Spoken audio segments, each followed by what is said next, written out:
When does the divine masculine awaken on the twin flame journey? Since this is a journey of the ascension of the one soul, and you are experiencing this as the divine feminine polarity, most likely, if you're listening to this, you have to understand that it's very important for you to ascend on the journey, and only when the feminine ascends can the masculine also ascend. So the divine masculine starts awakening on the journey the moment the divine feminine understands that the 3D aspect of the journey is an illusion, and what she is seeing in the 3D is a manifestation of her own inner state. She's the creator of a reality, and she starts to take this journey as it is meant to be taken, as a spiritual journey of her awakening to her true self. She starts to love herself, and loving yourself is very complex because it means that going into seeing all the areas where you've not loved yourself, that is a component of self love that is a separate podcast. Although, if you want to know more about this, I've spoken of this in the podcast last year on YouTube that you can check out, and I'll be posting more about this very soon also on YouTube. So, one aspect is that the moment the feminine realizes that this is a spiritual journey, that everything is happening because it is happening within me, everything is a reflection of the impressions that I am carrying, and I am the manifester of my reality, and she starts to bring the focus and attention back to herself, which naturally happens the moment she gets that it's a joke. It's a joke that, oh, the divine masculine is doing all of this. She is also the same soul as the divine masculine. There is nothing that the masculine is doing which is not coming in from, the deterministic spaces within the feminine. She is the variable that is changing, that is causing the masculine to. Masculine's behavior is a response to the feminine's way of being. Let's put it simply rather than now I was going to go into some complex terminology, but it's very simple. Whatever you're doing is essentially what the masculine is responding to. So you understand that this is about me, my awakening, my spiritual healing. How have I lived my entire life? Where all have I given my power away? Where all have I rejected myself? What have been these painful, emotions in my life that I have lived my life through? What parts of me need love? What parts of me are disempowered? Why do I still people please? Why do I still think what other people are saying matters? Why is it so important to me still if my mother is rejecting me, or my friend is not calling me back, or people don't like me, or I still have to make other people happy? I still have to prove myself. I don't look good, I'm not attractive. All those belief systems are the places where the feminine has to look into, because these topics, these bits that I'm mentioning are very common themes that the divine feminine has lost her energy and her power in. She has to awaken to her true power, which is very sovereign, it's very free, and it's very independent. And it's not that she's a slave to anything. She's not a slave to money, she's not a slave to jobs, she's not a slave to a person, karmic situations, family, etc. She's not a slave to anything or anybody. She is entering her freedom, right? So this, if the feminine starts to look at her journey like that and starts to claim her freedom, whatever that may look like for the individual feminine. For a lot of feminines, it may look like, if you've had painful childhood, it may look like making sense of those childhoods, because see, it's not something you're logically sitting and planning. It's when you close your eyes, it's impressions that emerge in front of you. Some people have flashbacks of traumatic incidents, or it can also be the karmic situations in your life right now, the disempowering, difficult relationships in your life that hold a mirror to certain belief systems that you carry about yourself, about life, etc. It can be anything. It can be through karmic situations, it can be through flashbacks of traumatic events, it can be through the memories that are being recovered of the painful childhood memories. She knows what she needs to really, really look into. The parts that are screaming for her attention really start to come up on the journey. So it's very individualistic and very specific to various twin flames. So when the moment she realizes it's about me, I really, really, my twin flame is not separate from me. This is my own soul hanging out here and there, and all I need to do is, it's about me. It's not even something that I have to do to bring the divine masculine in. I don't even have to manipulate the journey in that way. I don't even have to think that if I do this, my twin flame will come and this is what's important for me. If you start looking at the journey like that, you are still desiring your twin flame and you're still thinking that I'm not enough in myself, so I really need to bring in the 3D person by forcing detachment, etc. It is still a form of a codependence. If you ask me, it is still defeating the purpose of the awakening and the journey to come into your full power and your full authenticity, and to really live your life from a space of inner completeness and a space of divine orientation. That's what you're capable of doing. It's a spiritual journey after all. So there is no point in trying to follow hacks to have your twin flame text you or call you or anything like that. You want them to awaken to their power. You want them to be an awakened divine masculine. You've heard of Shiva, or you've seen those awakened divine masculine energies, which are not going to awaken if the feminine energy herself is not awakened, if she's not purged out her karmic impressions, from the past, and she's not fully claimed her power and has not awakened to her higher self. Obviously, she's going to be meted out with the lower self of her twin flame, only that can then manage, if she's managed to have the connection manifest in some way or form, she can manage that, by certain behaviors and all of that. But the important thing, the more important thing, the thing that 100% leads to your union happening and manifesting in the 3D is for you to allow yourself to ascend and to rise up to your higher consciousness. So somewhere, this is something that the divine feminine can often miss, that you are a very complete life within yourself. So how do you come into that experience of completeness? This is why it means that awakening to your higher self. It means that full awakening. It means that to fully see the reality of life around you. It's not an easy journey. It's not a course that you will do, for 1 month or 6 months, do a twin flame course and you are on the other side of it, you are in union. It's not like that. It's the natural rhythm of your consciousness through which it is awakening.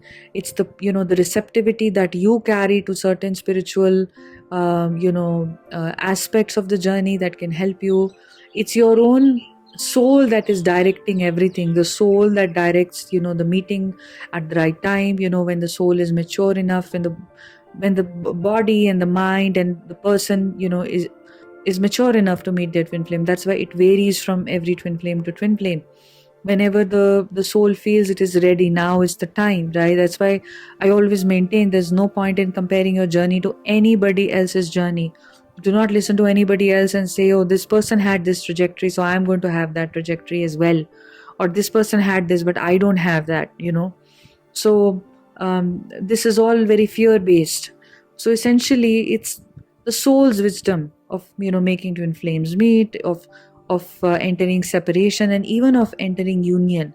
There is a certain element of a higher force that ensures that these things happen at the right time, when the soul has learnt its lessons, when your ego consciousness is significantly purged past painful impressions and all of that. So anyway, coming to the original point, that when does the divine masculine awaken? The point is going to be when you fully realize it's a spiritual journey, and post that realization, you start to turn inward and you start to understand everything is within me. And naturally, when you do that, naturally you stop focusing on the 3D person of your twin. Naturally, you don't care about what they're up to. Naturally, you're not looking at their social media. It's not because you're forcing yourself not to. It's just because you know that is an illusion. You know it. There is an inner knowing about the illusory aspect of this. There is no other person to look at. There is no other person there who is doing things which are beyond your comprehension, that you need to kind of look at and glean from their social media behavior what is going on with them. You don't need to do any of that. There is no other aspect, there is no other person there. It's you only. So the moment you start to do this, what will happen is the masculine will start awakening. The moment you start to do this, the chasing will die down, and you will start falling in love with yourself. And the more you do this, the more you want to be there for yourself, the more you want to inculcate, or you'd rather say invest your time and energy into your own independence, into your own awakening, understanding, and cultivating a deeper relationship with the universe, coming into a state of flow, not resisting anything, naturally these things progress. You progress into this way of being that becomes very independent of the 3D person of the twin flame. And this is when you create an energetic absence for your twin flame, like that, because your presence is so strong for your divine masculine when you're interacting, or even when you're not interacting, when you're constantly in that chasing energy, the presence and the energy is constantly flowing to the twin flame, divine masculine counterpart. And what that does is, it creates a kind of it becomes overbearing for the divine masculine. It can very easily become overbearing because they themselves don't have the energetic space to process their own emotions. And most times what happens is that the divine masculine has their own fears that come up on the journey, like that they are not worthy of you, or that love really hurts them, or it can be the wounds of betrayal from their own childhood, their own past, or they want to be more comfortable. You can also be triggering them so much that you bring up all these impressions and wounds that I just mentioned in them, that they know are not coming in because of you, but they are very afraid of looking at all these wounds. And so they don't want to do that, and they want to be in their comfort zone, obviously, because they're also operating from their egoic mind, and ego is very resistant to change. So this is also because you're also operating from your ego mind at this point of time, and you also are chasing them through the ego mind, trying to control, trying to figure out, you base your entire life on your 3D divine masculine in these early stages of your journey, where you think what they are going through is supremely important. What they are feeling about me is important for me to know right now, and I need to invest all my time and energy into that. So you become this chaser, and then naturally they become the runner, who is too afraid of all of this. So it's not to judge yourself for being a chaser or judging them for being a runner. It's neither of that. It's to just simply ascend, to understand, okay, this is a journey of my spiritual awakening. I have to awaken. All of this is just something that is playing out. It's a reflection of what is going on within me. It's a spiritual journey. Let me turn inward. Let me just see what is coming up within me.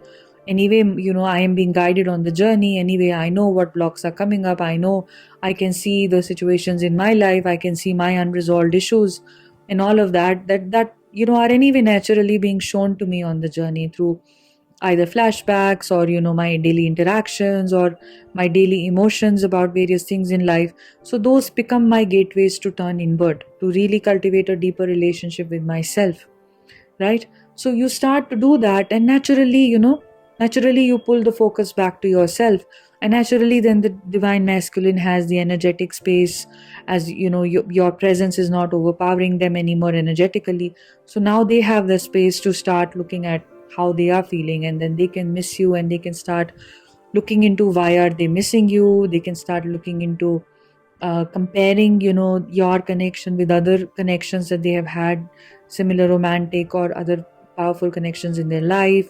And they can start to really appreciate the peace that you brought into their life, or the power of that connection is something that they start feeling and appreciating. So this is how you continue to go within and live your life and ascend higher and higher and higher into your own independent life, taking your power back from all situations in your life and becoming this fearless. Ultimately, you become a very, a person who has no, um, you don't give your power away to anybody. You become a powerful person energetically. We say, when we're saying powerful in social situations, power means that somebody has a very important job, like a prime minister or a police officer or some high level officer or something like that. But a powerful person is really the one who has absolute independence and has taken their power away from other situations. Their way of acting and reacting in life is not dependent on what other people are expecting from them. They act from their inner source. They're guided inwardly. Their outer actions come from within rather than a reaction to other things. So they are ultimately people who have emotional control over their emotions and their actions, in that sense that they are not flowing with the current of 3D life, but they are more inwardly guided. So you become that kind of a person. You raise, your consciousness becomes higher. You start aligning with your higher self, more and more and more. And then naturally the divine masculine needs to meet you at all of these levels of your ascension. So they also keep, rising higher and higher and higher into to match and to balance out, your higher energetically awakened state. So they do the absolute same thing in their own way. In the physical life it may look different. It may look like they have karmic situations, or they have this, or they have that, but that is immaterial. That is their way of learning through the 3D experiences. The way your way is mostly about learning by going inward, by looking into your emotions and all of that. So you allow your divine masculine to go through their process and their journey, but they awaken corresponding to your own awakening. You have to always remember that. And you cannot force an awakening, in my understanding, in my my experience. You can never force an awakening on yourself or on another person. So what I will share is that, it's okay if right now you are chasing and you're thinking a lot. This is a phase of the journey that you will eventually come out of. And always remember that any extra energy on your part or focus on another person is always a call to see something inside of you which is missing, something an inner child needs sometimes, which causes excessive chasing to happen. So what I would recommend is to go within and, start looking at that, um, rather than, I would say that, you create a for idealized kind of a version of a higher self that is not chasing and all of that, and you start to bypass your emotions and bypass, the process, and you enter some higher, supposedly higher state of conceived by your mind of what a balanced, divine feminine looks like.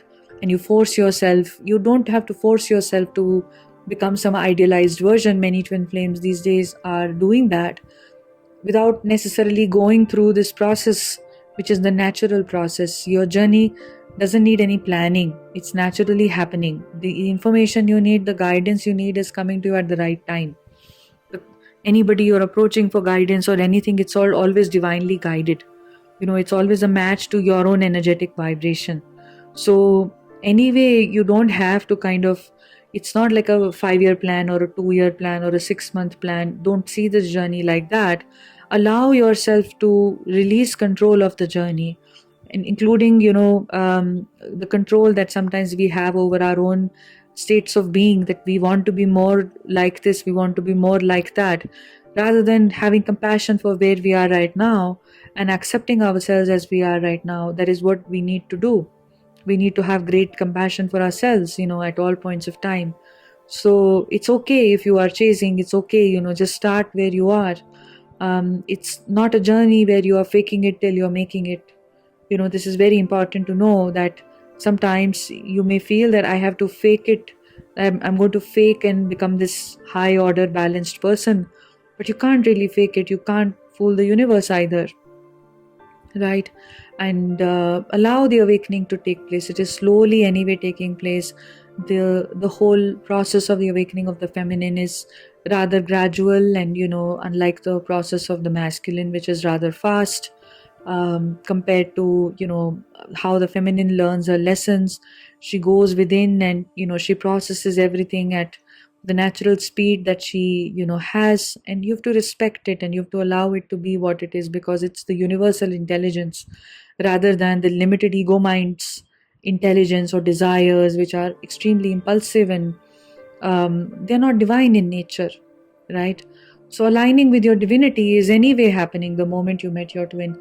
The moment you met your twin, anyway, ascension has started. Anyway, the process of union is taking place. So all I'm sharing with you is that acknowledge that it's a spiritual journey. Turn inward, turn completely inward, look within and find solutions to all situations in your life by having a deeper relationship with yourself. If you need assistance in this regard about how to have a, how to turn inward, how to have a deeper relationship with myself, how to process my blocks that are coming up on the journey, or any other assistance that you need, there are lots of videos that I post on Patreon about 4 videos at tier 1 level every month and 2 mini workshops at tier 2 level. If you subscribe to tier 2, you have access to tier 1 as well. So recently at the tier 2 level, it's almost like, doing a course.